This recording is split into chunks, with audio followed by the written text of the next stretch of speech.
starts with a simple hello. There you go. You're not nervous, are you? No, that's good. He's going to show you an impression he's been working on. This is a big American eagle spreading its wings for a pose. There you go. Hold it longer. There you go. But you're not an eagle. What kind of bird are you? What kind? Cockatoo. That's right. I'm very lucky Hobie could be a part of the show today. He hasn't been feeling very good. He's had a very bad cough. Wait for me to ask, okay? He's had a bad cough and a bad sneeze. Wipe that off. There you go. Keep that nose nice and dry. Now, when Hobie is feeling good, he does like to do a little bit of dancing, and we've been working on some dance moves together.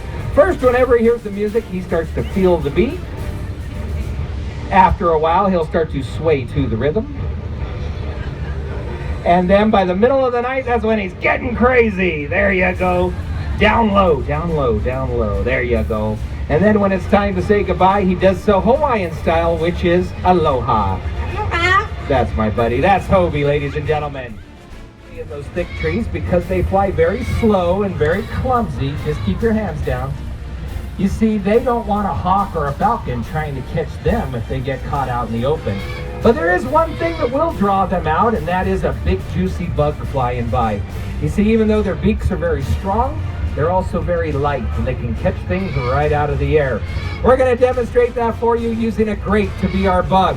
I'll toss this up. Hopefully Truman is going to power up, catch this bug, and then circle around back to the safety of this tree branch. You got all that? You feeling good? All right, here we go. Ready? 1, 2, and... There you go. Good job. Good job. What do you see up there? I don't see anything. All right. Now, I realize we caught some of you by surprise, so we're going to do that one more time as soon as he decides to eat that one. There we go. We'll do a little bit of a shorter toss. This one will be straight up. Ready? 1, 2, and... Oh, not quite straight up, but... Oh, where are you going? See, they take shelter in the forest. I told you that, right? All right. That's all right. Sometimes he can't quite make it all the way back to my arm, and he knows there's other safe places he can go. Oh, yeah, like back inside to his dressing room. All right. Flight right to there. And then a big flight back to me. Come here, buddy. Just something so that it... Oh, you're going to try to get some sun while you're out here? All right. All you end up showing everybody is your tattered wingtips. I got him a new girlfriend recently, and she's not a part of the show. She's waiting for him at home. So when he gets home, she's super excited to see him, and he's just like, yeah, whatever, stay away from me. So she pulls on the tips of his wings to try to get his attention, and she's kind of wearing him down there a little bit, leaving a mark on him. All right, kiddo, big flight. That's all we needed. That's Truman, ladies and gentlemen. They have to find ways to protect themselves from predators. Things like jackals and hyenas and even lions all would love to eat this bird for lunch. Luckily, they do see danger. The youngsters are going to head for the tallest grass or weeds where they're going to hide and camouflage, and hopefully the predator never notices them. Adult cranes will also often sleep up in the trees at night. This doesn't sound like much for a bird, but for a crane, it's a really big deal. You got to look up. There you go. You see, most cranes are very flat-footed. They tend to stay out in an open field or a marsh where they can see danger coming from a long distance. Crown cranes have bigger, thicker toes.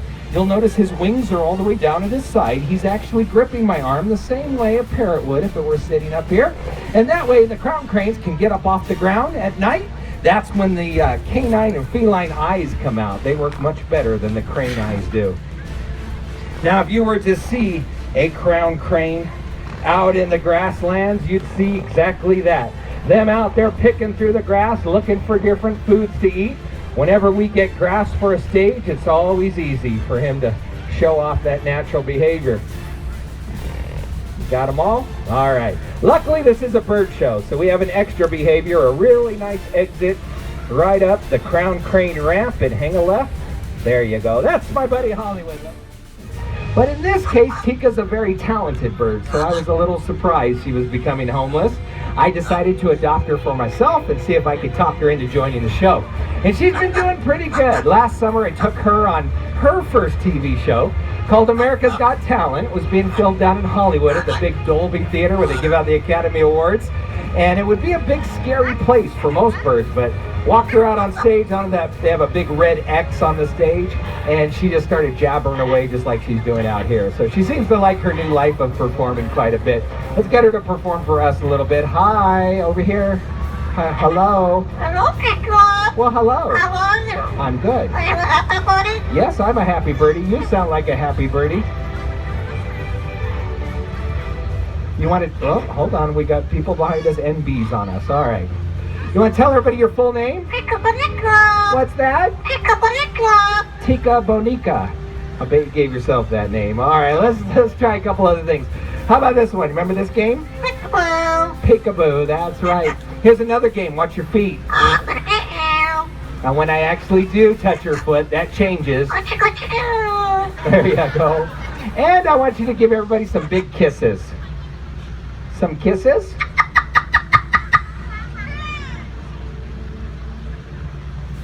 You have to say the word kisses. Kisses?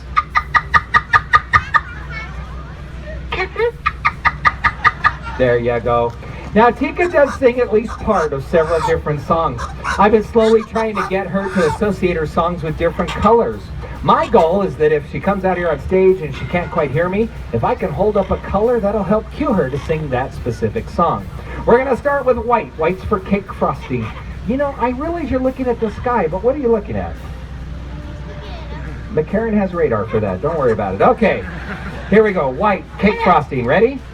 Go for it. Happy birthday to you. Happy birthday to you. All right, I'm going to stop her right there. I always stop her because she doesn't know anybody's name, so. Stay seated in the front, okay? Sheba's one of only 28 registered battler eagles in captivity in North America, and there's only thought to be about a few thousand of these birds left in the wilds of Africa.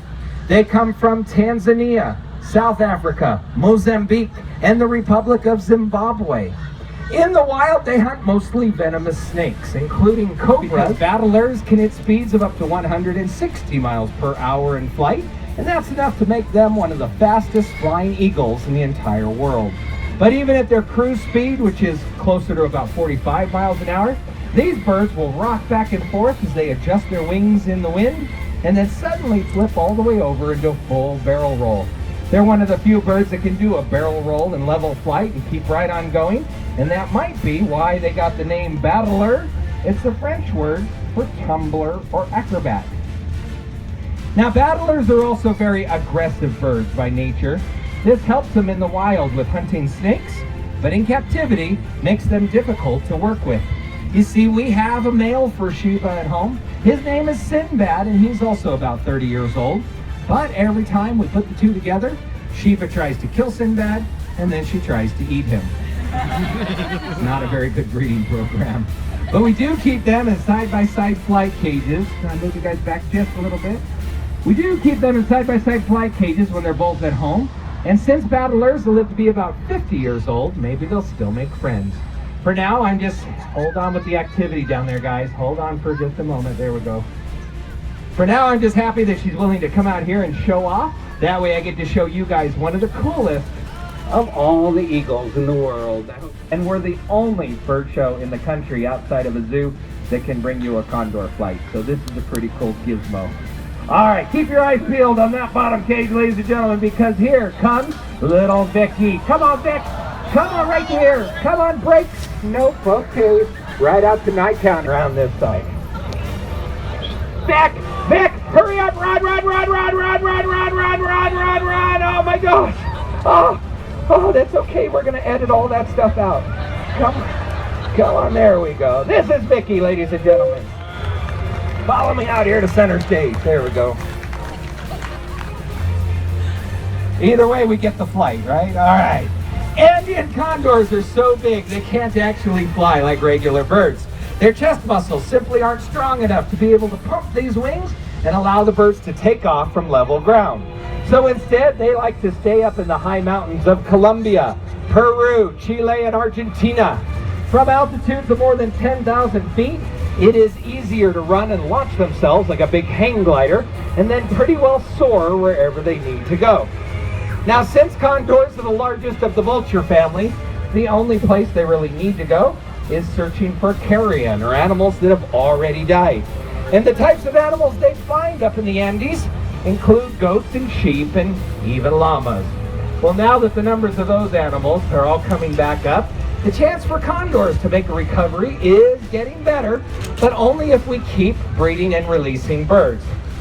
She's going to go in there and start working on breeding right now.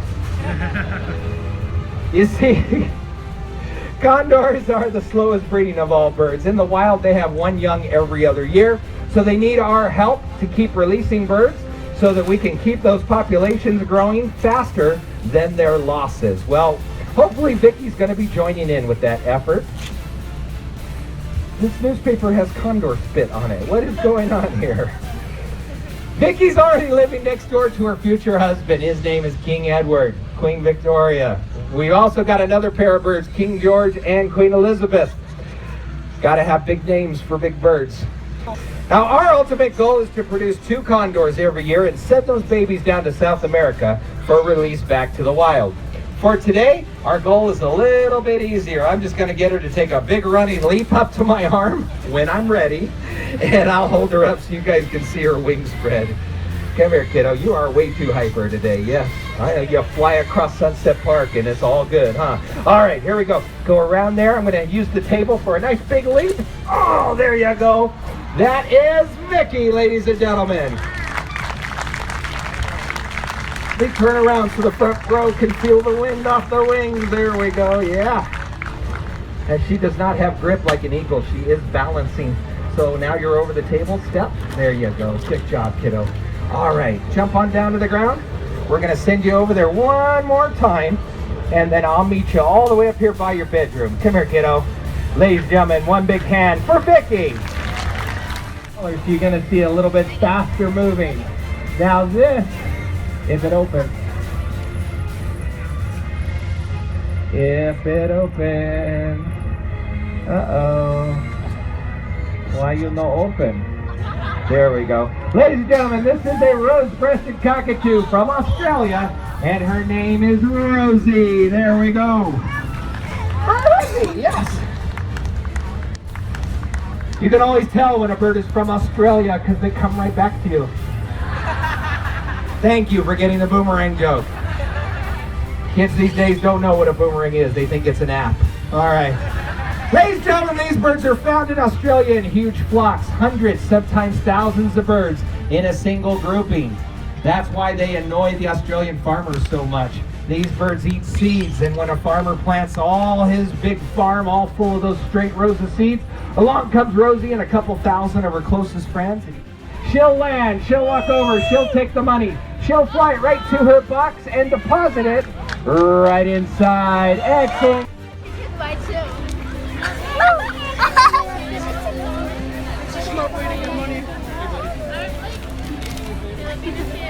Thank you, thank you. You're doing good, Rose. Just hold on, she's gonna come around and get all of them. I have a bird myself. Excellent. I named her Jewel. Jewel? That's a good name.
is the Marquis de Gascony, Commandant of the flotilla of the Royal French Privateers of Pendarksail, Las Vegas Pirate Fest. We are very pleased to come into our pirate-infested waters and hunt our pirates.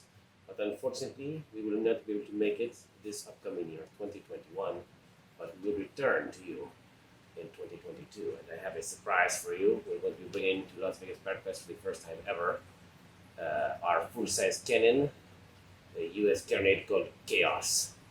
And because we cannot be there this year, I want to show it off to you.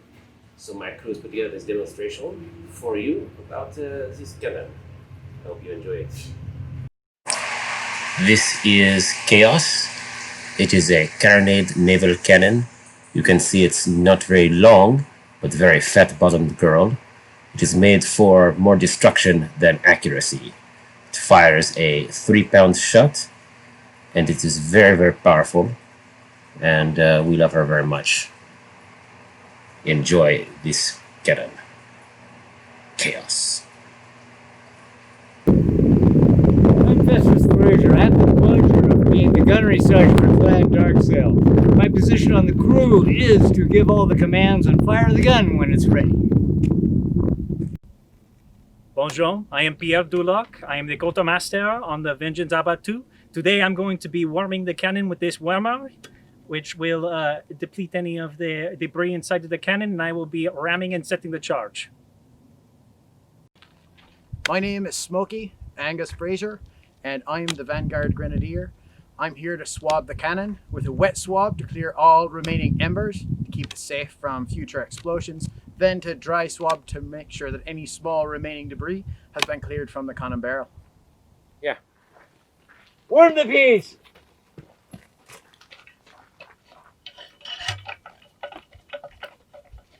Wet swab!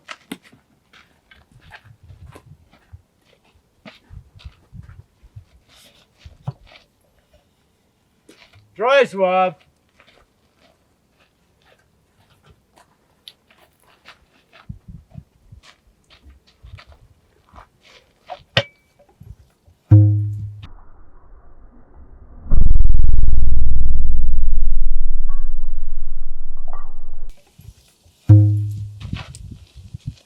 Advance charge! Ram it in.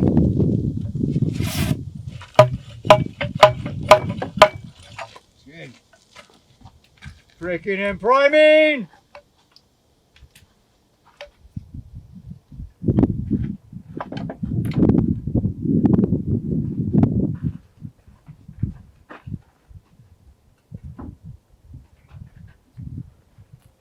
Match.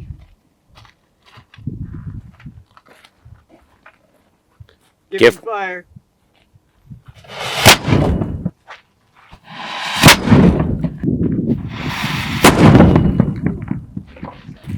Give him fire!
Guild of the Pirate Fest, and I'm here to talk to you guys a little bit.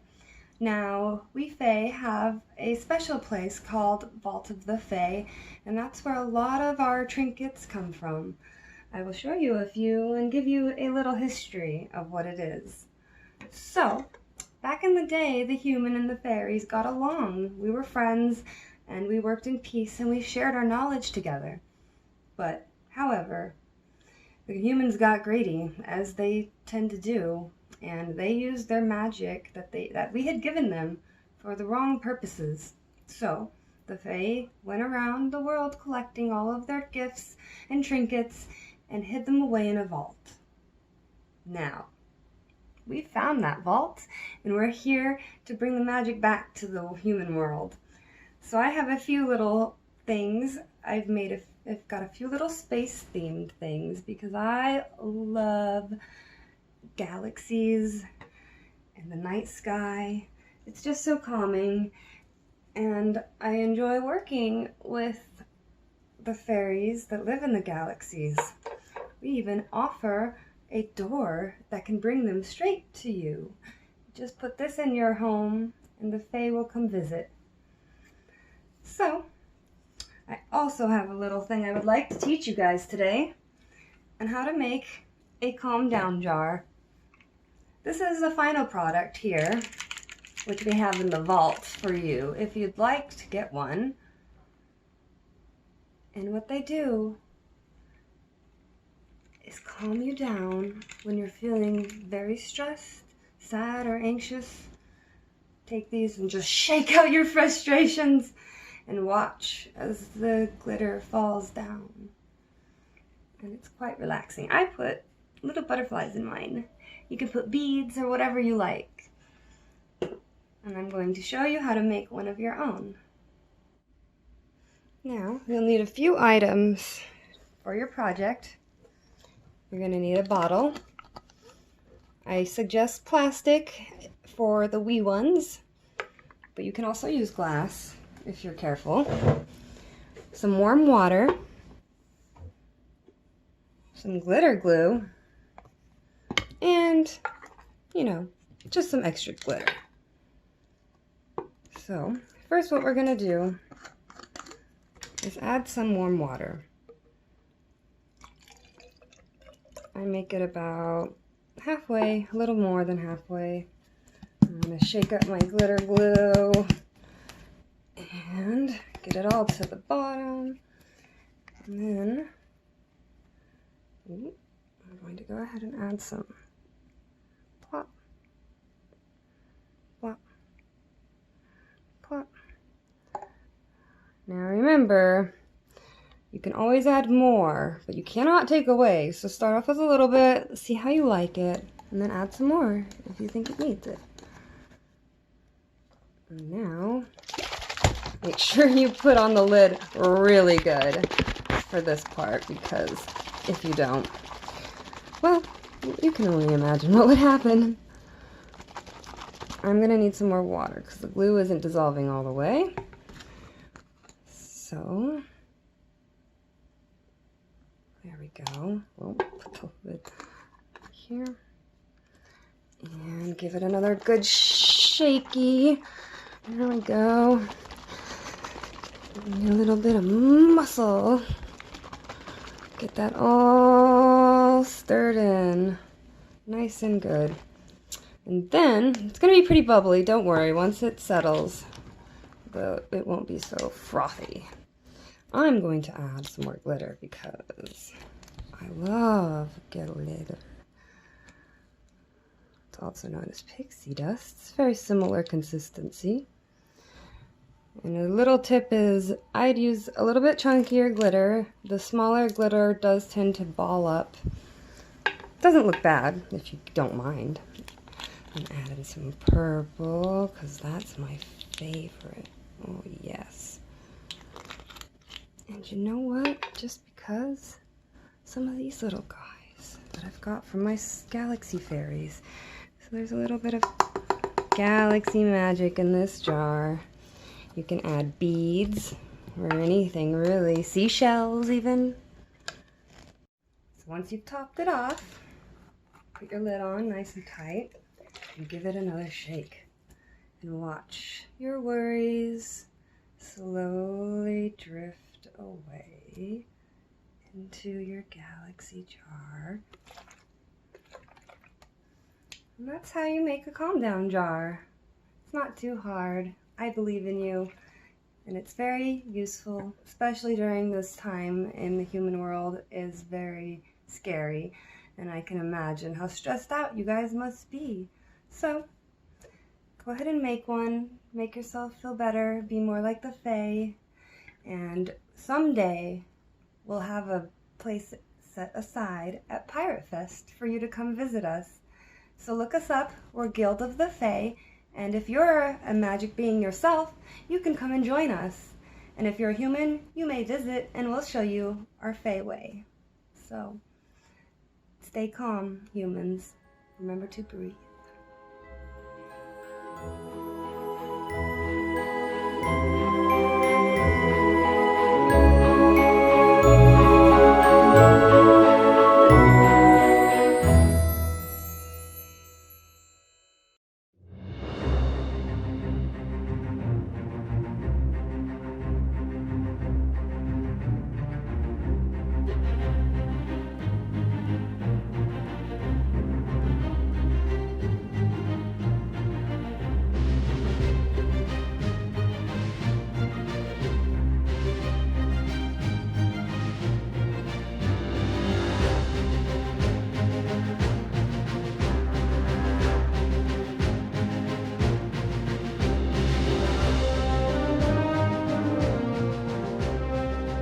My name be Captain Hob.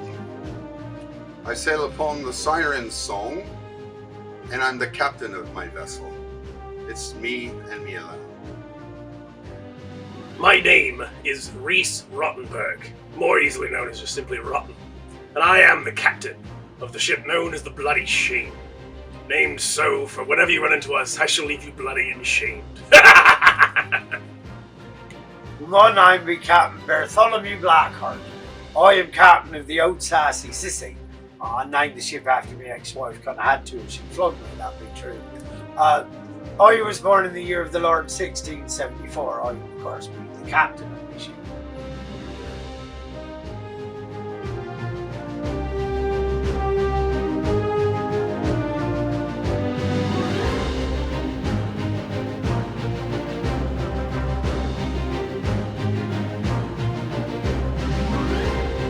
How long have I been pirating?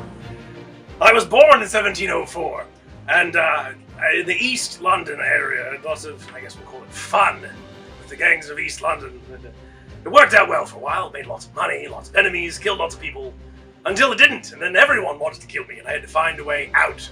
And the ocean seemed the only place not full of people trying to kill me. So I joined a sailor of sorts. I was going to mutiny to turn that into a pirate ship of my own, but lucky me, we got attacked, and I just joined them.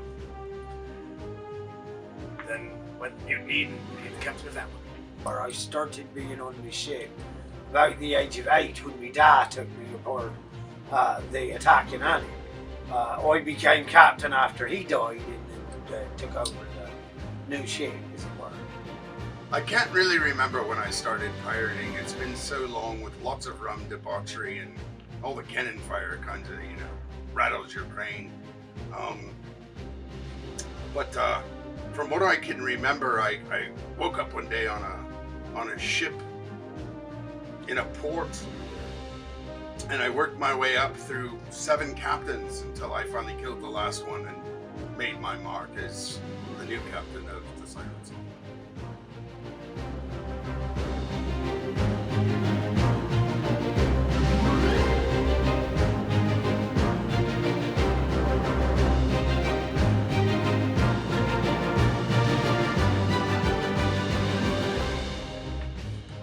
Well, my ship and crew differ from other pirate ships by being crewed by only females. I be the only male on board the ship. It's guaranteed there not be a more fierce crew than the Sassy Sissy. That's true. How are my ship and crew different from other ships? Other ships have morals. We just have all the gold. No, they have a code they follow. In certain conditions, certain people must survive. And if they have something I want, I take it. Ha ha! Isn't that the pirate code? Take what you can and give nothing back. I live that to the fullest. How does my ship and crew differ from other pirate ships? Well, we're one of the fastest ships on the sea. We have many guns that we man, including a triple shot cannon that we have at the very bow of the ship that usually makes it very easy for us to sink our enemies.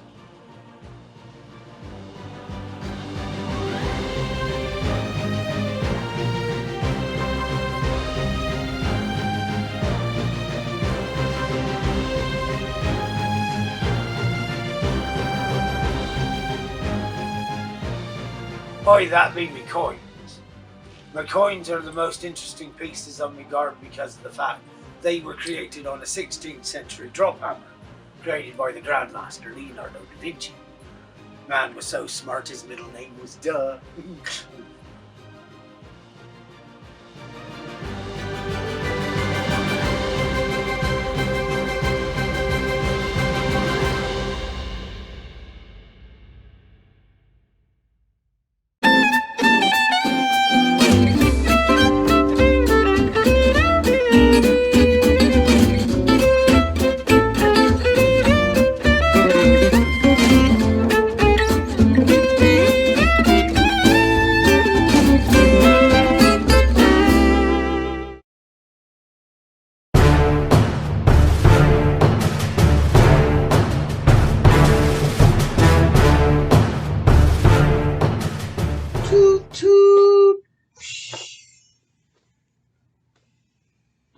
Welcome to the Fierce and Stern Show. I'm Fierce Beardface. And I'm Morgan Stern. And together we're Fierce and Stern. And we sail one of the most cursed ships ever to sail the oceans. The Cursed Captain. You see, there was a sea hag that put a curse on our ship. Isn't that right, Fierce? Yeah.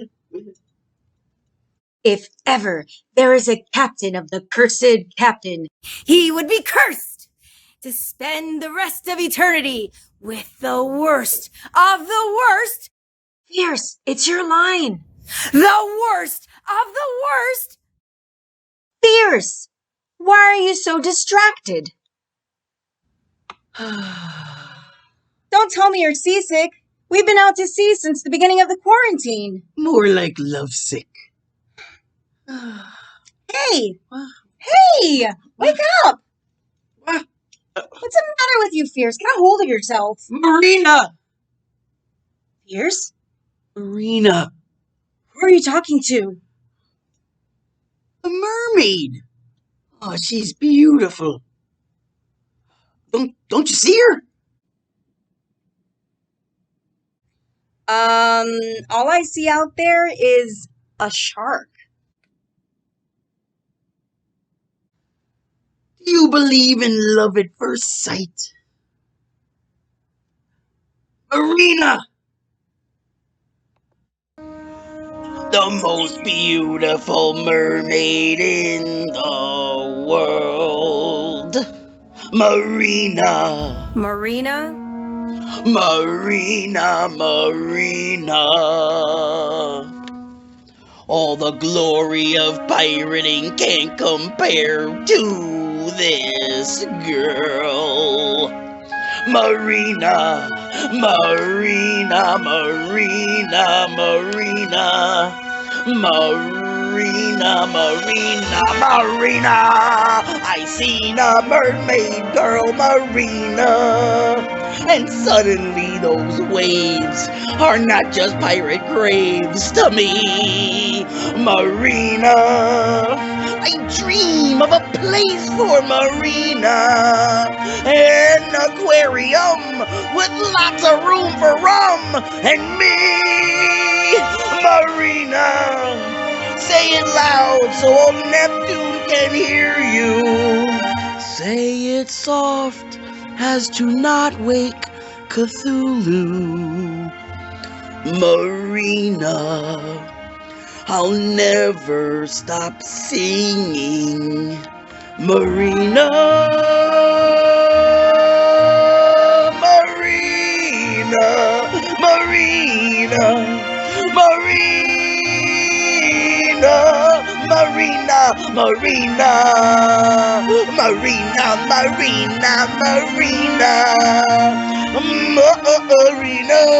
Marina, Marina, Marina, Marina, Marina. Say it loud so old Neptune can hear you. Say it soft as to not wake Cthulhu. Marina, I'm in love with a mermaid. Marina.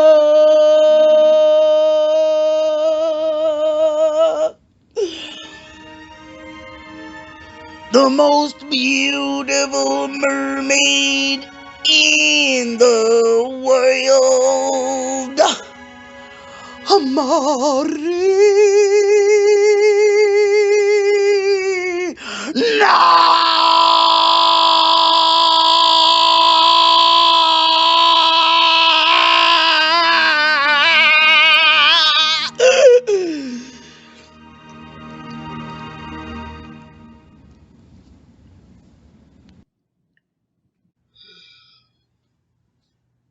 Pierce, how do you even know her name?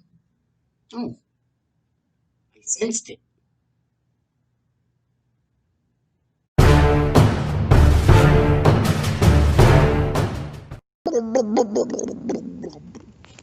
Did you see the way he was looking at me? The way who was looking at you? There's nothing up there but delicious-looking pirates. Do you believe in love at first sight?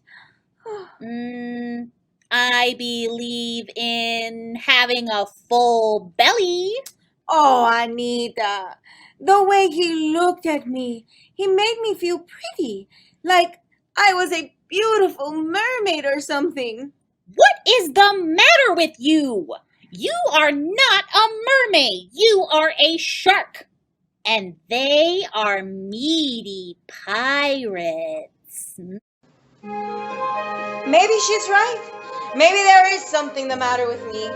I just want to be seen as a beautiful creature and not one that's inherently bad. Look at these fins, stubby and gray. I've got a grin that makes strangers swim away. I bet you think I'm the girl who eats everything. Life's pretty good when you're a shark. We don't need a grotto in a theme park. Just look around you down here. We've got everything. We've got plenty of water to swim in. We've chomped humans too far from the shore. You want lobsters and crabs? They're a given. Oh, who cares? No big deal. I want more.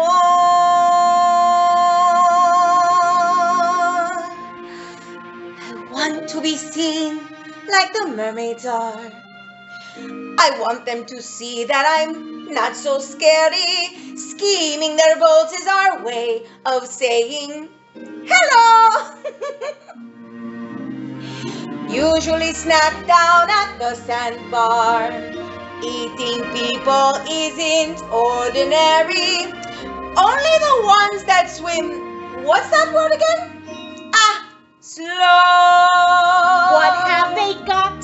Beauty to spare, a torso and lots of flowy hair. What would they see if we could be part fish, part girl? And did you know mermaids are so vicious and evil? They'll put you well under their spell and make you die. Blame Hollywood. They are no good at telling realistic stories. It's their tactic, so romantic, but it's a lie. We want them to know we swim with the flow. We're always happy, we're always smiling. Try to tell them it seems they never learn. When did our turn? What would we do to finally be the ingenue?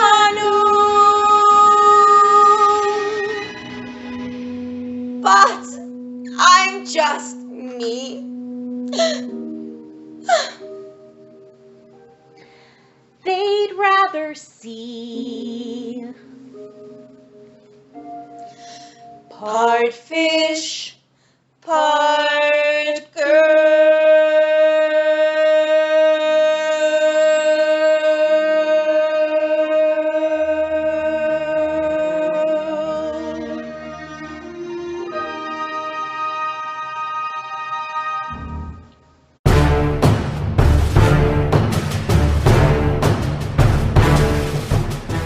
Caw. Pills. Morgan tells me that you are in love. Is everything okay? Oh, it's better than okay. Tell you, Doc, I think he's the one. Tell me about this dream girl. Oh, I can do better than that. I can introduce ya. She's on the ship? No, not exactly. There she is now.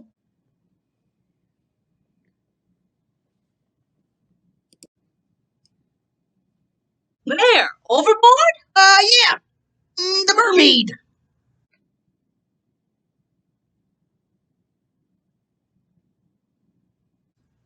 The mermaid, huh? Poor thing is out of his mind, Morgan. He's gone crazy, Doc. He might be that, but he looks somehow different. Yeah, I noticed it too. He's, happier.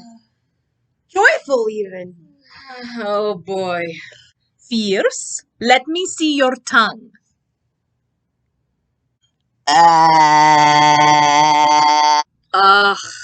Just as I suspected. You've got scurvy. I've got scurvy. You've got scurvy with no cure in sight. And I worry that you'll lose another tooth tonight. You need citrus, lots of citrus, because citrus has vitamin C to treat scurvy. But to find it won't be easy. See that sooty shark in the water there? How is that attractive to you? With a sharky face and a sharky fin and a sharky smile, it's a shark, you fool! No, she's a mermaid, and I love her. To be with her is my only wish. We'd be happy, I don't care if she is half fish.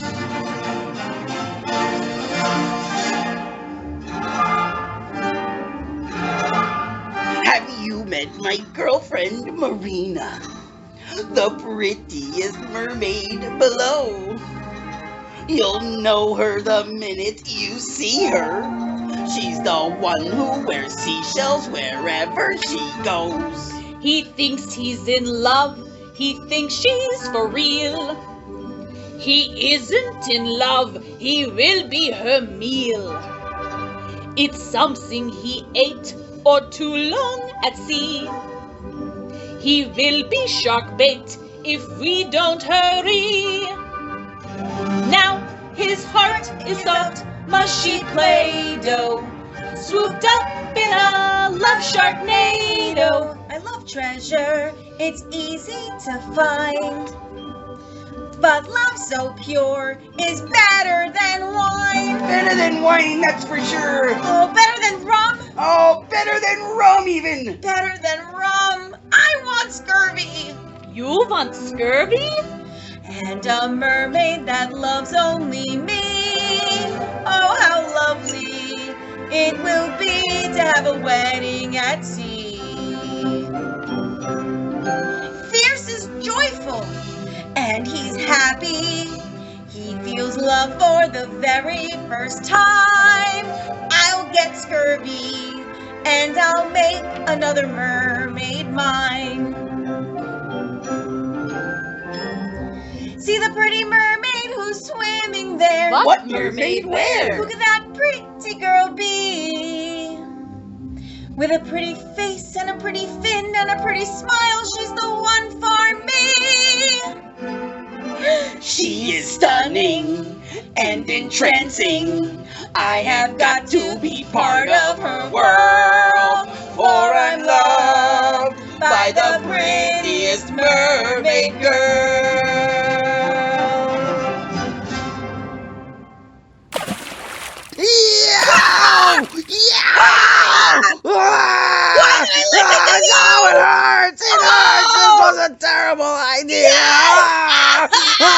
It is a shark!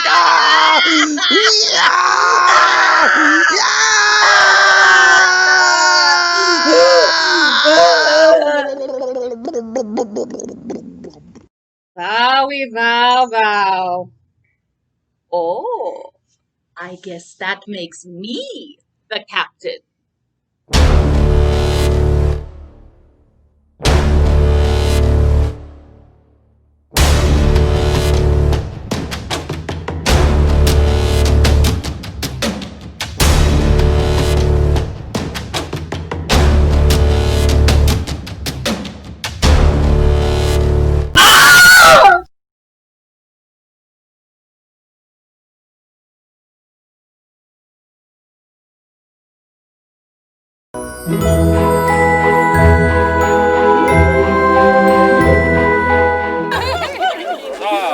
Bazaar!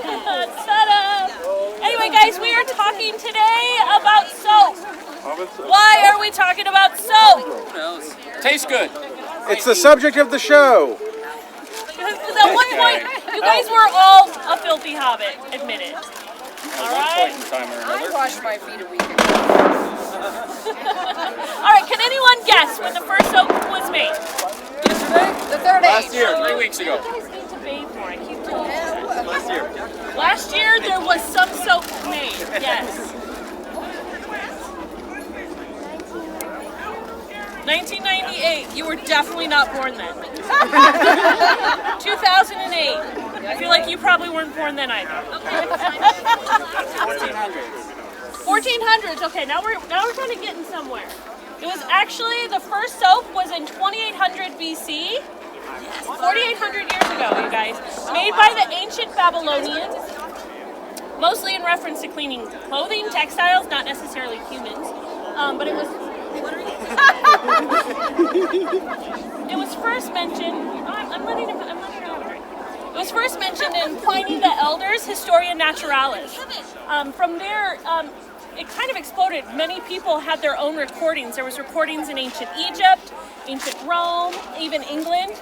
Everywhere had their own version of soap. So this kind of drink that? You guys stole my drink. I'm sorry, my thing. Anyway, so. Okay, you take her? Okay, go take her. That was a pun. So, None of you got it. I got it. So those recordings from ancient Rome, ancient Egypt, those were actually all across the board, reference to clothing as well, but also cleaning humans. No. Also medicinal purposes, right? Now, bless you. Let's talk. What is soap? Soap, in its most basic, simplest form, is a blend of two things: an alkali salt and a fatty oil. Super easy, to the point that people were making it on accident. Oh, like rain. You guys, that is not soap. Rainwater rainwater would fall down through the ashes of a campfire, of a cooking fire, and it would blend with the animal fat that was from that fire, and it would make this sudsy mixture. And people were figuring out, wow, this is doing something. This is making my shirt much cleaner. And so from there, once information began to be traded and the world became a little bit smaller, these basic recipes of soap began to emerge, okay? So let's talk about our first ingredient, our alkali salt. It's also called lye.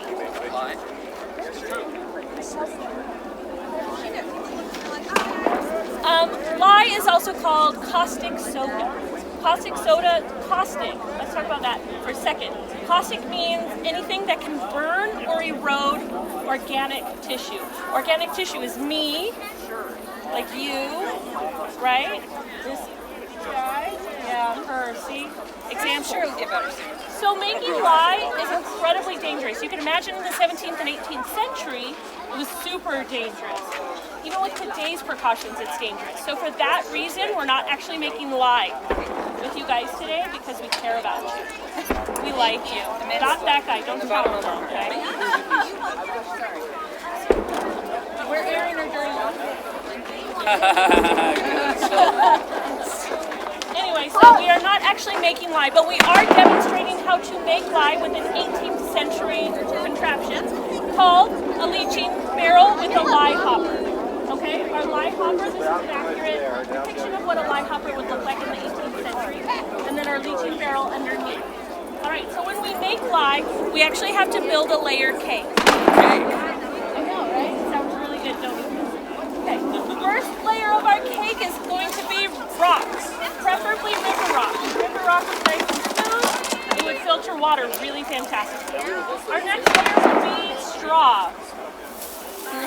She's the hat, right? Not the hat, though. Yes, but we want to push our straw down because, again, we want to filter water with this, okay? So we've got multiple layers of filtering. Now from there, we're going to put our wood ash on top. Now this could be any ash. Wood ash or a hardwood ash is most preferable because we get the most lye from it. So we've got wood ash, we put it on top. And from there, we pour boiling water on top. Now we pour boiling water because that's actually what removes the chemical, the hydroxide sodium, that removes it from the ash. And so what that's going to do is it's going to filter down through all of our layers that we made and head into our leaching barrel. Okay, so we've got our water, but it does take a really long time, which is another reason we're not making it. You guys don't want to sit here for a while. Anyway, so we pour it down through, the water filters down into the bucket, the lye raises to the top, so that all we have to do is skim it off, and then it was like, and store it into a bucket that isn't going to erode. Now we store it into a bucket over time, we'll finally build up enough lye to use. Alright, so now we have our lye, okay? We'll set that aside, and now we're going to talk about fats.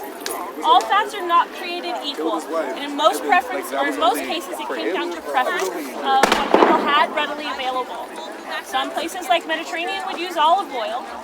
In our reference, we're talking about animal fat because this was the easiest, most readily available ingredient they could find. And the animal fat, also called tallow, is rendered from suet, which is just more animal fat. So, we have our suet melted down into tallow, and this is going to go low and long like a crock pot. Alright? This will be on for a very long time. And now, we have our two ingredients. We have our lye, our caustic soda, and then we have our fat, which in our case we're using tallow. Alright, so now we're going to combine our two ingredients. Alright? And the most important thing, we're careful first. We combine this very carefully because this is an actual chemical reaction. We want to make sure we have cold lye and warm tallow because the lye will raise the tallow up to over 200 degrees Fahrenheit instantaneously. So, Jen. Not like last week? No, thank you. That's why you're burning. I still can't grow hair on my teeth. So we add it in slowly so that we don't we don't get excited, I guess, because we don't want burn. But it's alright. So now our two components are combined, and now we're going to stir, okay? And we're really going to stir, and we're going to stir, and stir. and stir. Up to about 2 days of stirring. And can you guys imagine 48 hours of doing anything besides sleeping? Anyway, so it could take up to 48 hours. That means 2 days of switching on, stirring, because we like to be clean. All right, so we've reached Soapification. We've reached our preferable consistency, which means we've achieved Soapification. Soap on a holiday. that. Soponification. Saponification is just a fancy word for meaning we did it right. So, honestly, now we've reached soap. That's the name for the chemical reaction of them two combining. So, this is soap. That doesn't mean it smells good. That doesn't mean I necessarily want to clean myself with it. What do I have readily available to make it smell better? Beer. I do have beer, and there is beer soap. However, I drink the game. I don't smell. Orange peel is a really great additive. Dried flowers is probably the absolute best or most common additive that people use because it was easy to collect. All right, everything has its own properties, which help for different reasons. All right, so we add that in expertly, just like that. Mix it around. Now we can leave it as is, let it start to settle, and we'll hand roll it into balls. That was the most common way to make soap, is to hand form it. Now into the 18th century, they figured out it's actually a lot faster if I mold it. So here is a mold. Ours has a hinge on it, for ease of release. But we would pour this nice liquid soap into our mold, okay? And then we're gonna let it set for about a week up to a month. Up to a month could be if you're living, let's say, in Seattle. Because what we're trying to do is really alleviate all the moisture out of there, right? We want it to harden. Luckily in Nevada, it takes about 4 days. Really great. So, we've got our soap. We've got it poured in. We've got it molded. Now all we have to do is unmold it, cut it, wrap it, we're done. And then use it, really. That's the most important part. But so we wrap our soap, we set it aside when we're ready to use it. And guys, the most important thing to learn, I think, or to know, is soap is one of the leading reasons that we live longer, healthier lives, because we figured out that hygiene is pretty important, right? Like Mom says, wash behind your ears, wash your feet, like in between your toes. In between your toes. Thank you. When you can. Most importantly, what? Take a bath, right? And use what? Soap. Awesome, guys. Thank you so much. Come here and get some samples because I want you guys to see this is actually what we're talking about. You can see the different layers, how it mixed together in here. Yep. Sir? Oh, you want this? I know you do.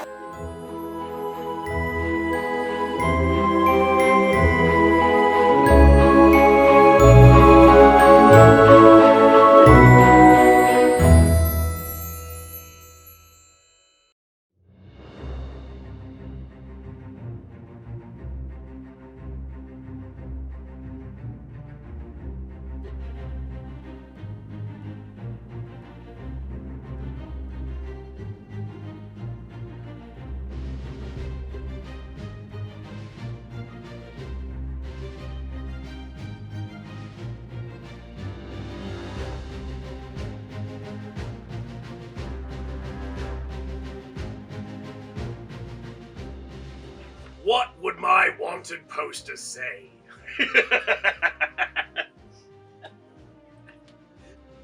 My wanted poster would say I'm guilty of high seas treason, killing a royal embassy member from the Queen. That was the Queen of England, because of course the King of Spain. I had a whole issue with his daughter, but that's a whole nother story for another day.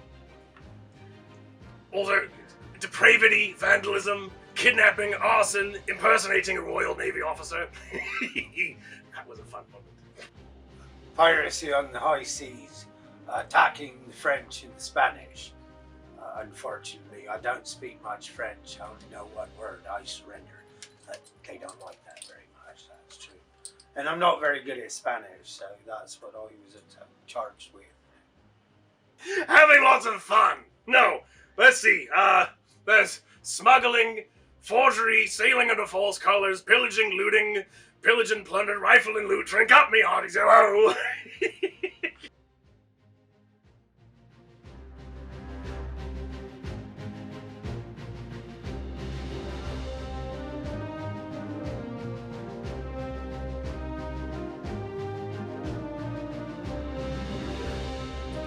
When I'm not plundering or pillaging or being downright nefarious,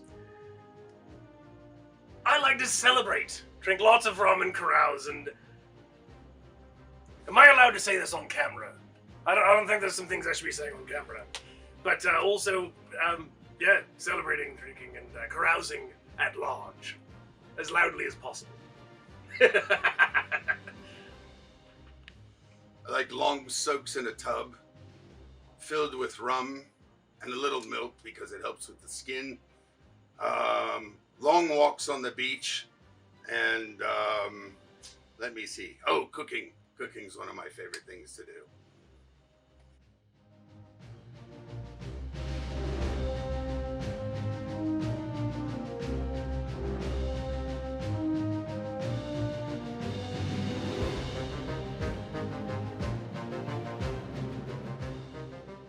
Oi, who be my favourite pirate of all time? Now that'd be a tough one.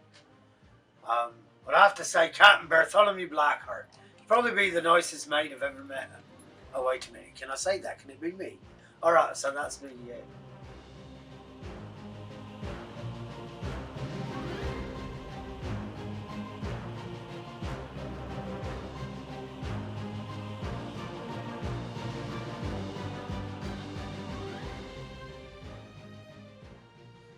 What is my favorite piece of clothing I wear? Well, I suppose it would have to be this. This thing has saved me numerous times, and its best part about it, I've had it for about 20 years, and never sharpened it once.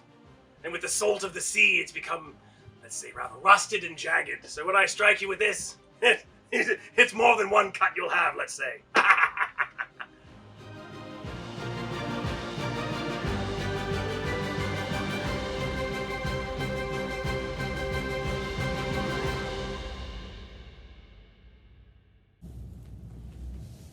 Oh, hello there.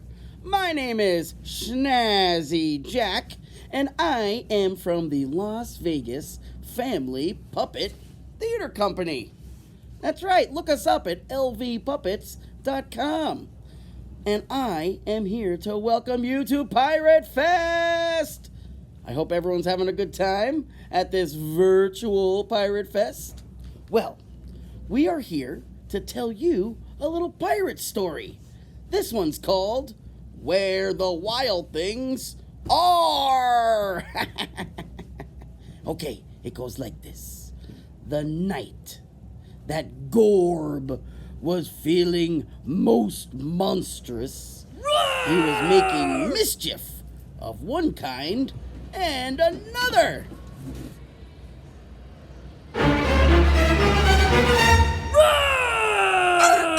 Until his mother called him a wild thing. And Gorb said, I will run you through. Arrgh! So he was sent to bed without eating anything. He didn't get any gruel at all. Well, that night in Max's room, he imagined being a pirate. Until, magically, an ocean started to fill his room. Shiver me timber! Sending me to bed without dinner! Arrgh! Huh?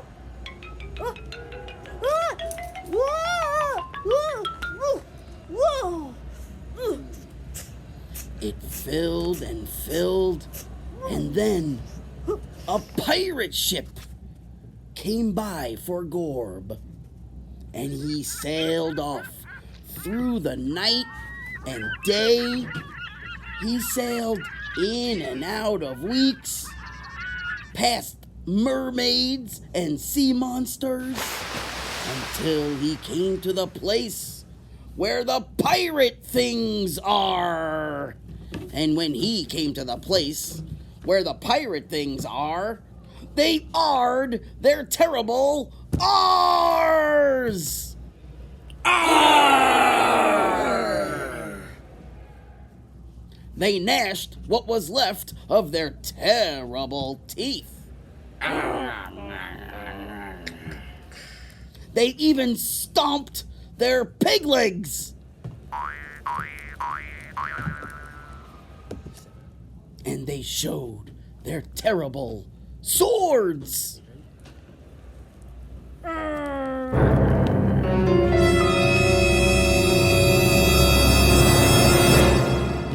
Until Gorb said, Ahoy, mateys!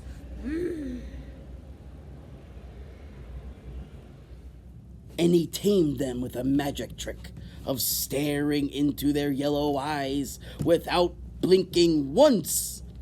And those pirates were frightened, and they called him The most pirate thing of all! And they made him captain of the pirate things. Let the shenanigans begin! Arr! Oh, and they had all kinds of shenanigans. They jumped up and down and howled at the moon. Ow! They swung in the trees like monkeys.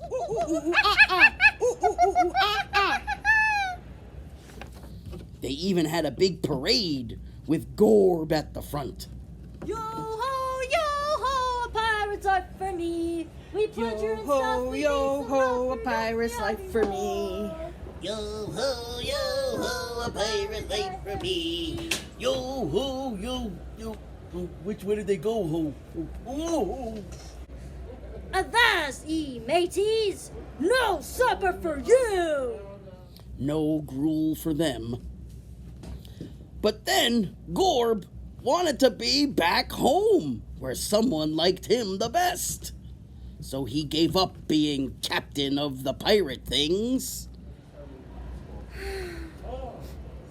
But the pirates cried, Oh no! Please don't go! We'll run you through! We love you so!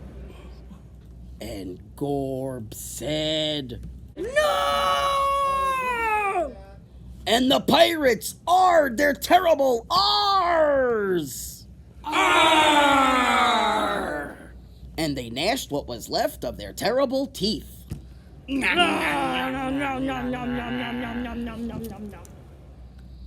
they stomped their terrible pig legs. And they showed their terrible swords.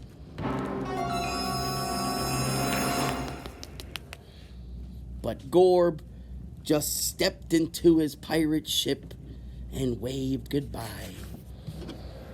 And he sailed back past the mermaids, in and out of weeks, and through a day, until he came back home to his very own room, where he found some grog waiting for him.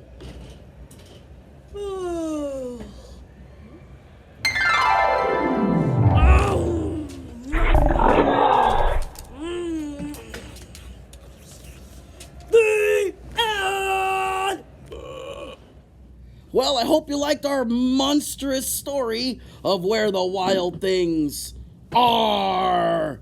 Have a great time at Pirate Fest. Bye!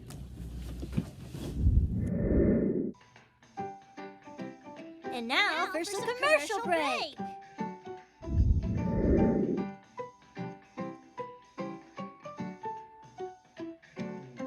You know, I heard they have a new puppet shop in here. Puppet shop? Yeah. Oh, I don't know. Sometimes when they're all posing and laying there, they look kind of kind of lifeless. Yeah. All right, well, let's check it out. Yeah. Don't forget your mask. Oh, yeah.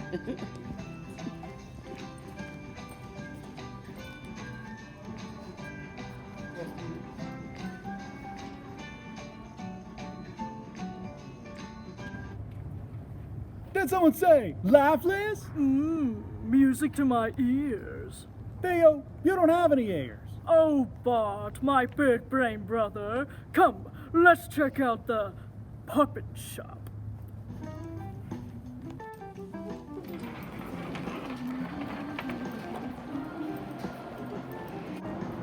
Oh boy, I can't wait to get there.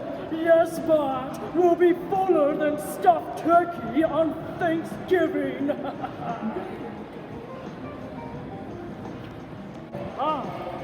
There it is, Bart. The puppet shop. I wonder what it's called. I don't know. I don't even know what a puppet is. We ready? Out. Oh, hello.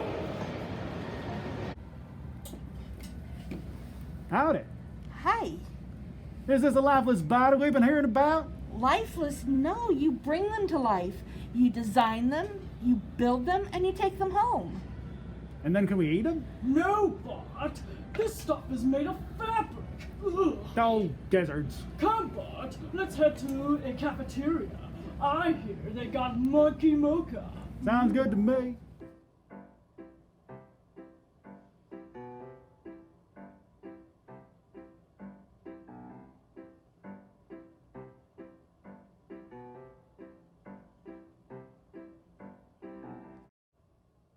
Hi, this is Snazzy Jack again for the Las Vegas Family Puppet Theater Company. Come on down to our puppet shop, the LV Puppet Studio at the Boulevard Mall, where you can make your own puppet. We've got all kinds of colors. We've got red puppets. We got green puppets. We got blue puppets. We got rainbow puppets. We got dark puppets with bright spots. We got bright puppets with dark spots. You name it, folks. Come on in. You can even create hand fleece puppets. Almost anything you can think of, we can make a puppet out of. So come on in, check us out at lvpuppets.com. Birthday parties, puppet camps, private appointments, puppet shows. You can find it all at lvpuppets.com. Bye!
Or when you use your mind to come up with fantastic scenes, you can tell a tale that is about anything you dream up.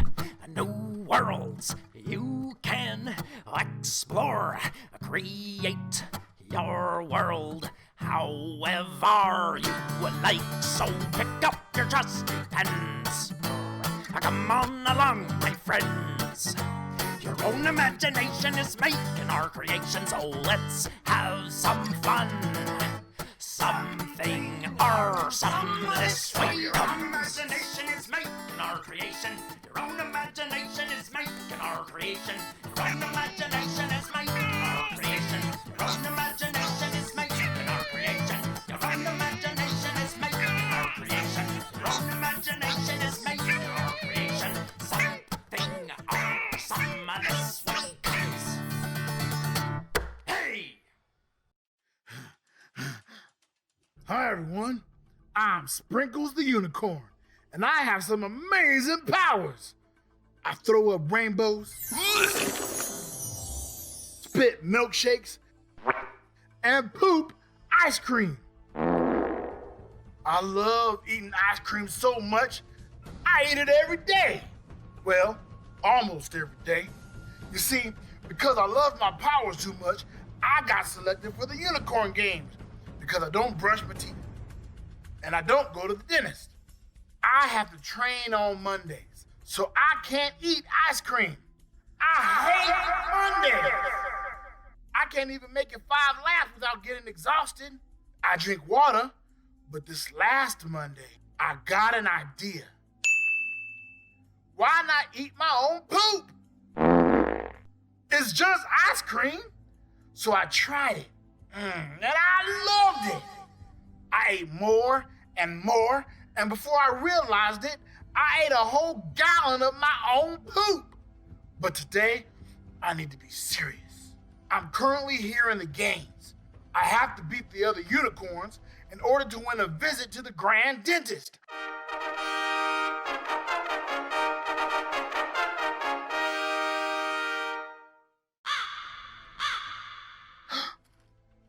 What was that? I have to go. Gotta make my move. I'll see you when I win. Oh, hello there. This is Fierce Beardface, and I'm a pirate, and I work for the Ints in the Pants. And I was given this very special and wholesome story from Lucy about a toy she loved. So I fixed it. Laura had her eyes glued to a toy, but she couldn't pay for it. No, she could not pay for it. Laura had her eyes glued to a toy, but she could not pay for it. No, she couldn't pay for it. So she stole it. Good girl, run. Oh, you better run faster than that. Oh, go, Laura, go. It's all yours. You did it. You did it. Great job, Laura. Woohoo. Now she has the toy. Oh, now she has the toy. Whoa, now she has the toy. Now she has the toy. Oh, it's all yours, Laura. It's all yours. Oh, you got that toy.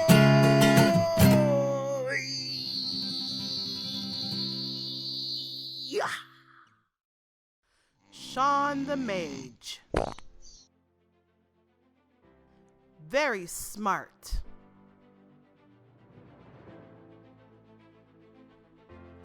Very flexible.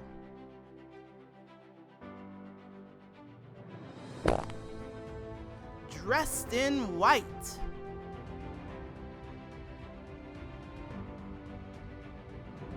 Face hidden by a hoodie.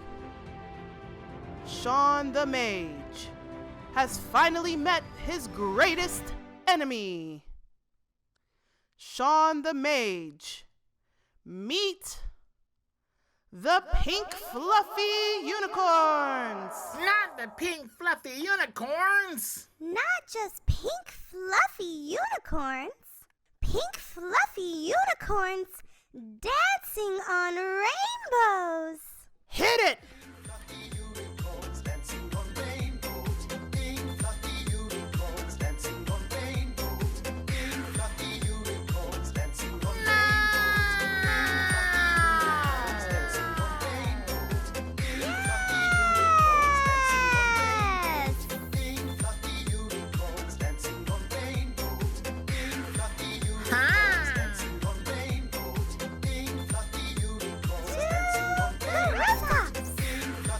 Sean the Mage chased the pink fluffy unicorns across the rooftops.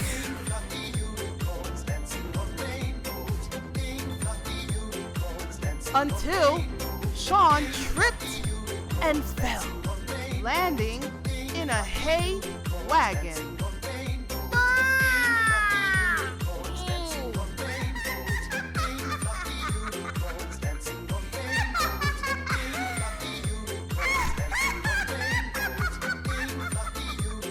Sean the Mage made the ultimate decision. I think I'll go to Cane's now. Sean ordered a 3-piece chicken combo and lived happily ever after. The end. Or is it?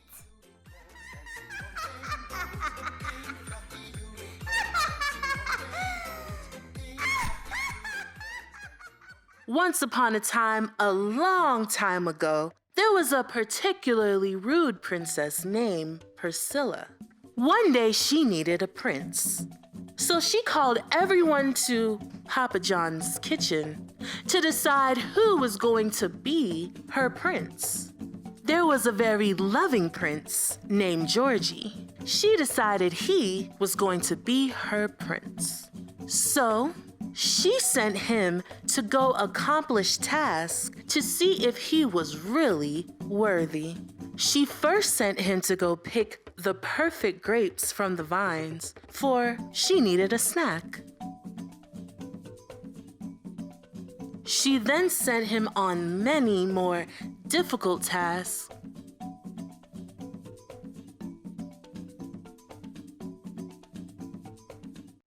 And he completed them all, proving his love to her. Soon, It was coronation day, and Priscilla became queen, and Georgie became king. And that is how you have your beloved king and queen.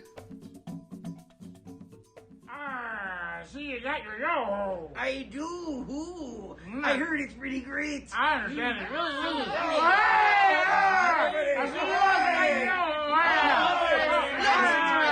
Cheers, our yo-ho! Cheers!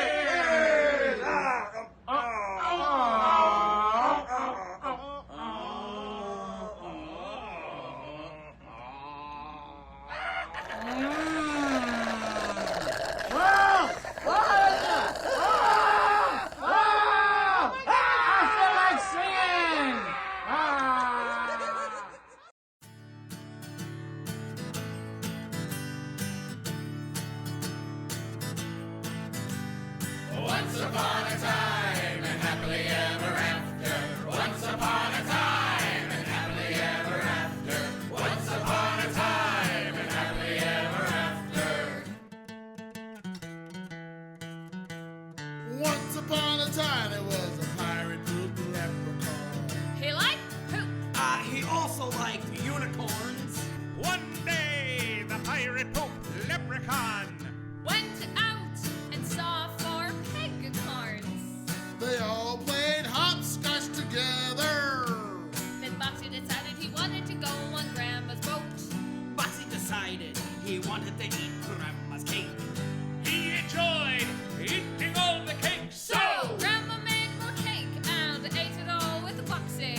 After their cake was more good, Suddenly the boat sunk, so Grandma and Boxy started calling names to get help.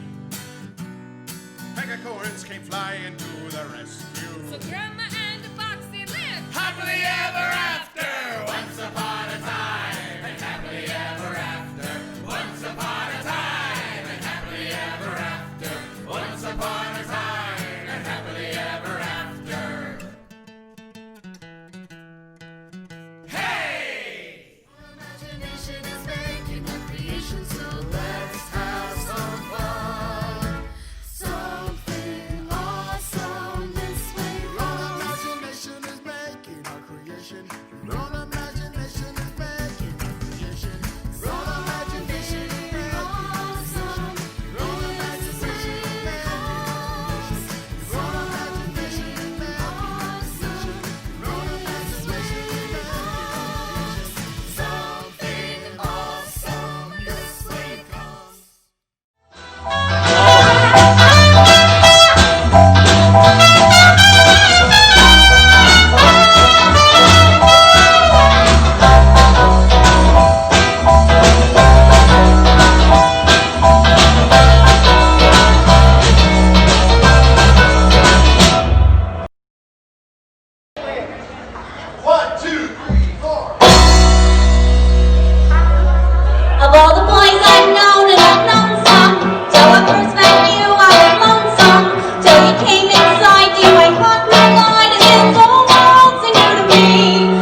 everyone. This is Lady and the Dragon coming to you from beautiful Las Vegas.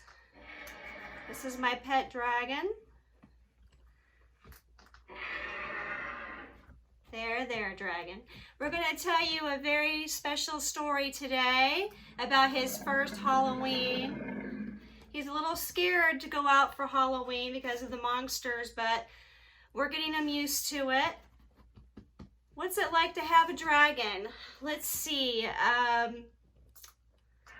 They eat a lot.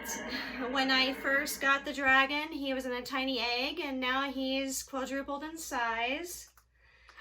Let's see, he does like to swim, believe it or not, versus flying. He does fly, but he prefers the water, and he has a very particular special gift that you'll have to see when you come out to Pirate Fest. And you can see him in person, you can pet him, he loves to be petted.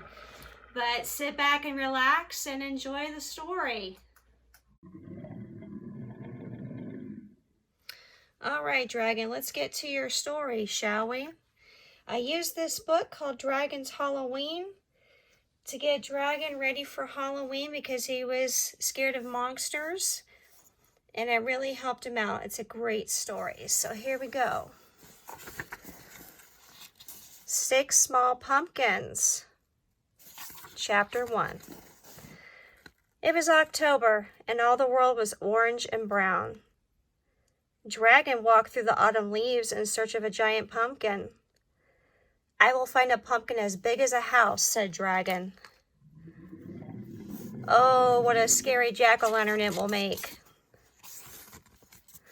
But when Dragon got to the pumpkin patch, all the big pumpkins were already gone. Only 6 small pumpkins were left, and they were much too small to be scary. Dragon loaded the 6 small pumpkins into his cart and brought them home anyway.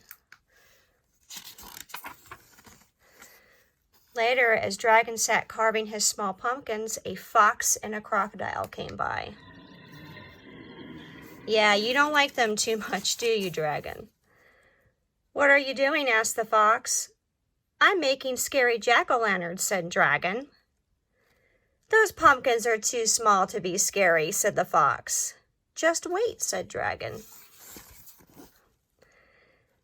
Dragon took one of the pumpkins and poked branches into its sides.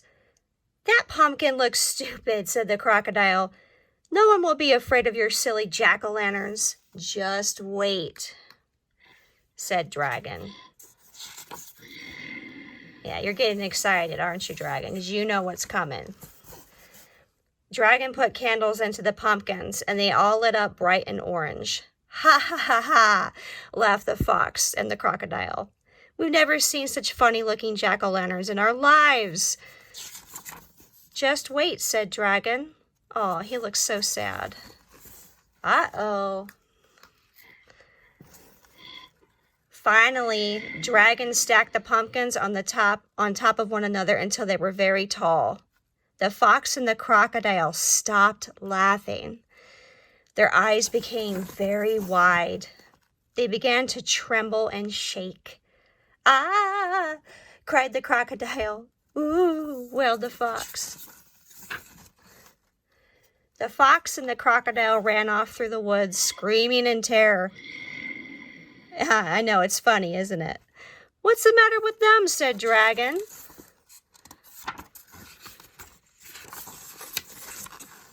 Dragon scratched his big head and looked up at the jack-o'-lanterns. Ah! Ee! Ah! Screamed Dragon. Dragon ran into his house and hid under his bed. I did not know that 6 small pumpkins could be so scary, said Dragon. Neither did I. You surprised us both, Dragon. Part 2, the costume party. This is my favorite part. Oh, look at your invitation. I love it. It was Halloween night and Dragon was very excited. He had been invited to a Halloween costume party.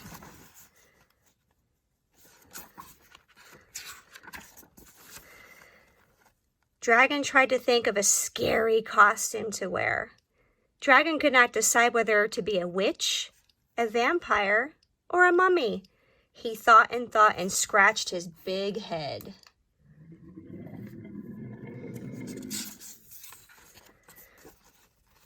One costume would be very scary, said Dragon, but 3 costumes would be very, very, very scary. So Dragon decided to wear all 3 costumes at the same time. That's kind of like me when I have to dress up, huh, Dragon? First, Dragon put on a witch's hat and nose. I feel scary already.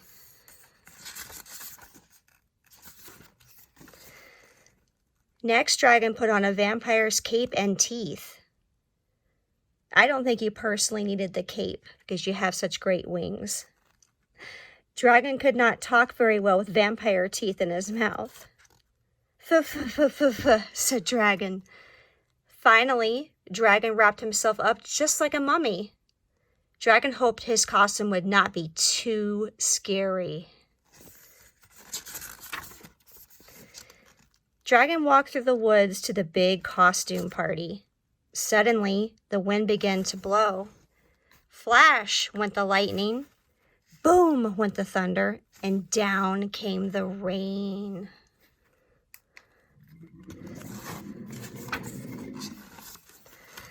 When Dragon finally got to the party, he was soaking wet. And his costume was ruined. All the animals began to laugh. Look at Dragon, they cried. Oh, what a silly costume.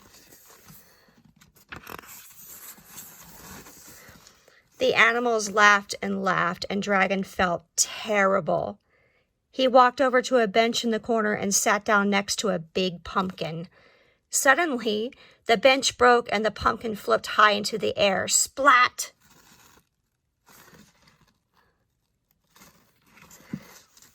Dragon was very dizzy. He stumbled around the room covered with slimy orange pumpkin goop. When the animals saw Dragon, they screamed in terror.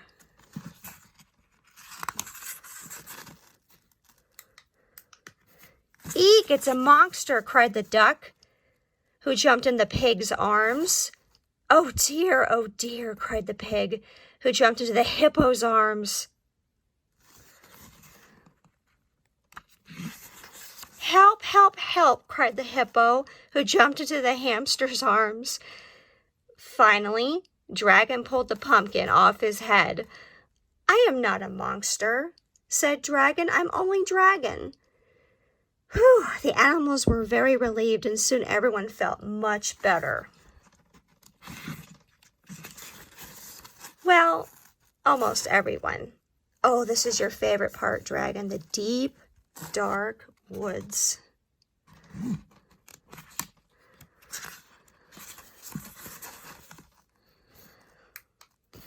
The moon was full, the sky was dark, and the stomach was empty. Oh no, that's never good for a dragon. Dragon was very, very hungry. He walked home through the spooky forest thinking of good things to eat. Softly, the wind began to blow. Woo, woo. That was a scary sound. The wet leaves beneath Dragon's feet went squish, squish, squish, squish. That was even a scarier sound. When Dragon got further into the forest, he heard the scariest sound of all. Growl. That's right. For a moment, everything was silent. Then suddenly, growl. What could that awful noise be? Said Dragon.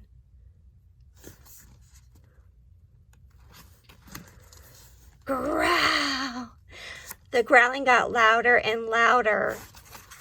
Growl. Finally, Dragon jumped into the air. Help me, he screamed. It's a monster.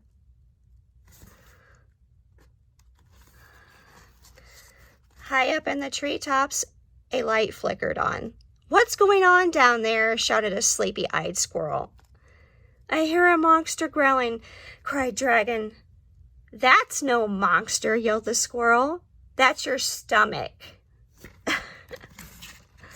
You're always hungry, Dragon.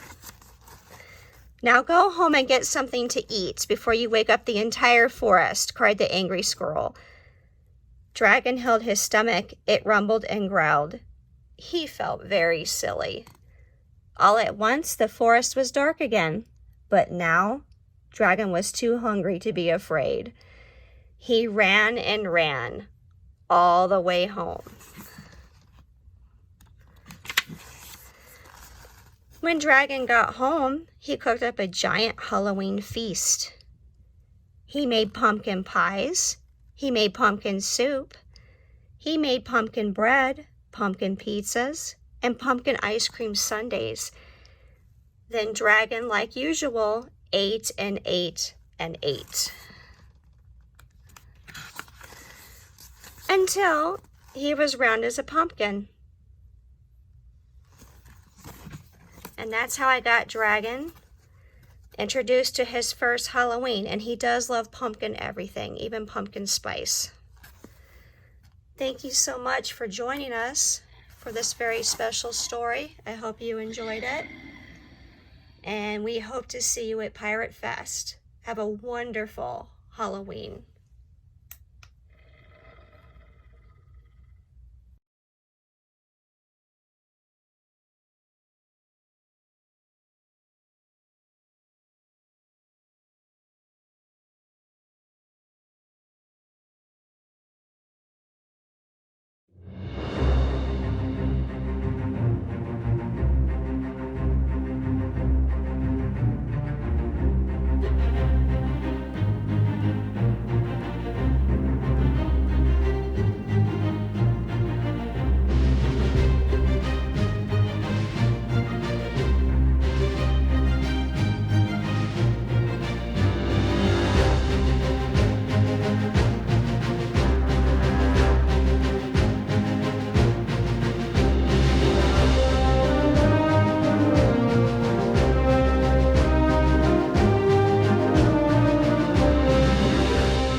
Shalom, I'm Mermaid Farasha, and today I'm going to read for you How to Catch a Mermaid by Adam Wallace and Andy Elkerton. Thank you for joining me. Let's get started. Last week I saw a mermaid. It's not something I'd pretend. I'd really like to catch her so she could be my friend. We'd have the best adventures. I'd learn her mermaid ways. We'd tour her mermaid city. We'd swim for days and days.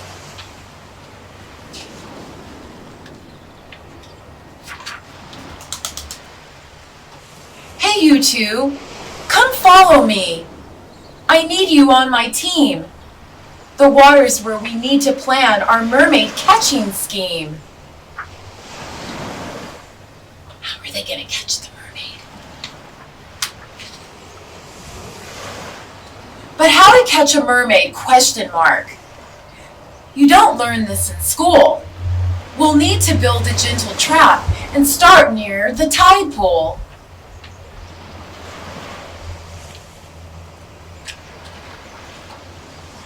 First, I have this jewelry box. She'll love this bait I bought her. She can't resist a treasure chest. Oh no, it's in the water! Yikes. Well, mermaids love bright, shiny things. A crown will catch her eye. We'll lure her in with this new trap, and then our net will fly.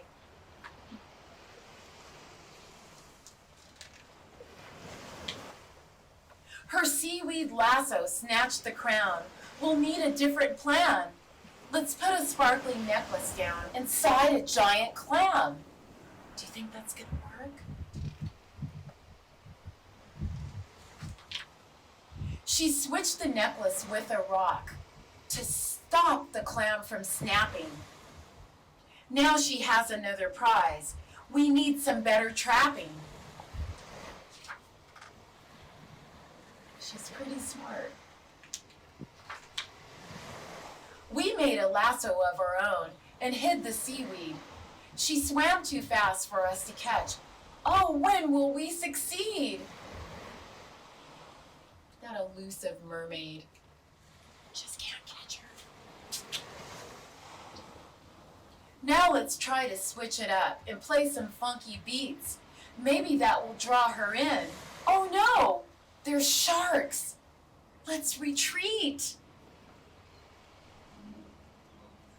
Look at those sharks. Are they scary? We escaped from all the sharks. That was a scary scene. But now we get to up our game with this cool submarine. The submarine looks like the Jetsons. For all you seasoned fish out there, you'll know what I'm talking about. The submarine has robot arms to catch our fishy lass. But this mermaid can't be caught. She really is too fast. She's fast.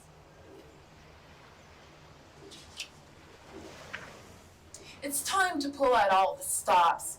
We have to be quite sneaky. But she heard our trap from far away. That treasure chest was creaky.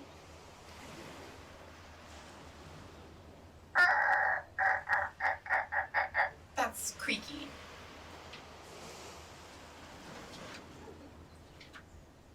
Oh no, look out! The sharks are back. We're doomed. What can we do?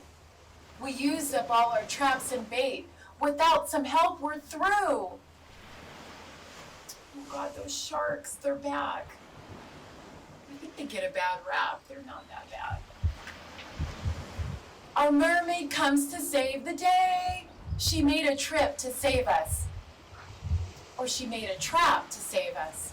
She scares the sharks and scoops us up. She really is courageous. Yay! Mermaid comes to save the day.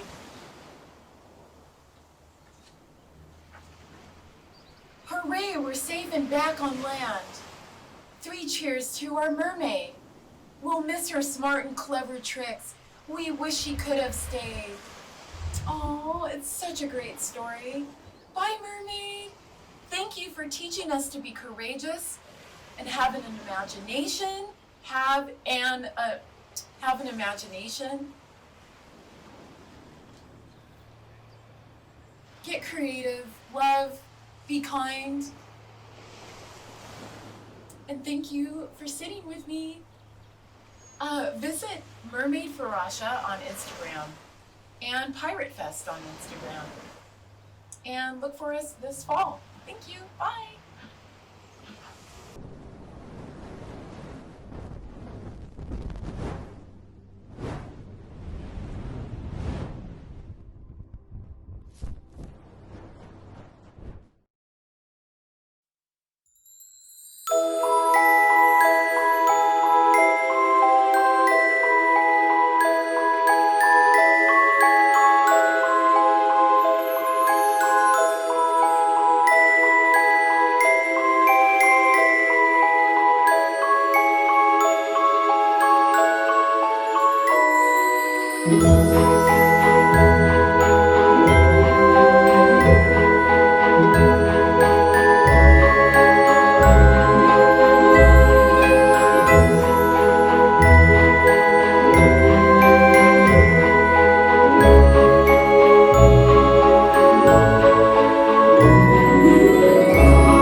body part I can live without and why?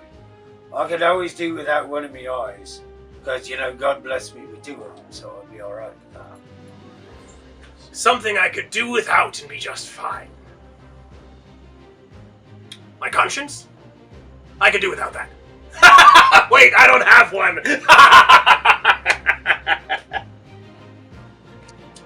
Does it have to be my body part? What body part would I be able to live without and be able to manage for the rest of my life? Well, I did lose the hearing in my left ear years ago, and I've been able to use the right ear much better than I was before. I think the only thing that I'd be able to do without is my pinky, because it's really useless.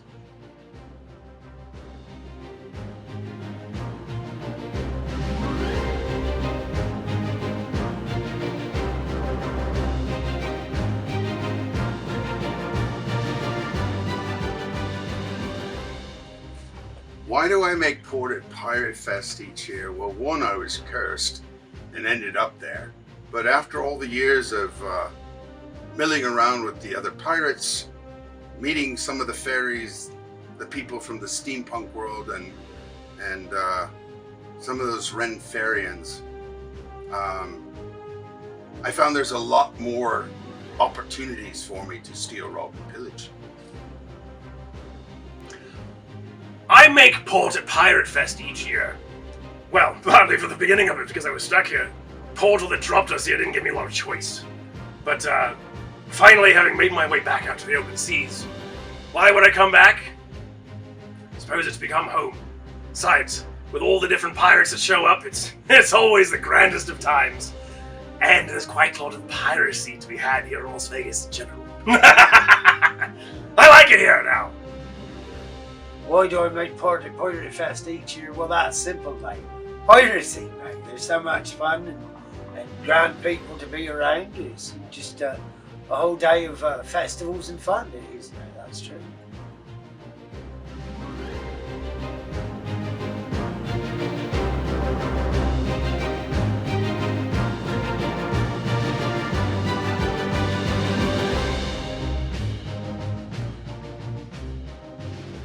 When I finally got into Davy Jones' locker, what should I be remembered by?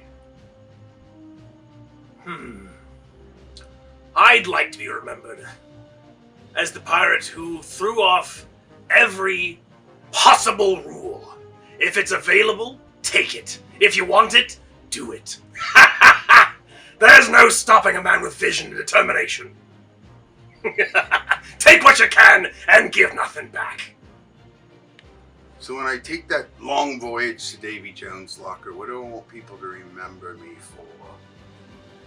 Oh, let's see. My negotiating skills with other pirates, my large booty, and amount of booty, that is, because I've been dieting, and just my general good looks, I think. Well, if I find myself in Davy Jones's locker, what do I want to be remembered for? That's a good question. Probably the fact that I met the islands of Raicha, pygmy cannibal headhunters from the island of Wanachuya. Watch out for them, they'll bite you in the end, that's true. You always gotta watch out for that, lads.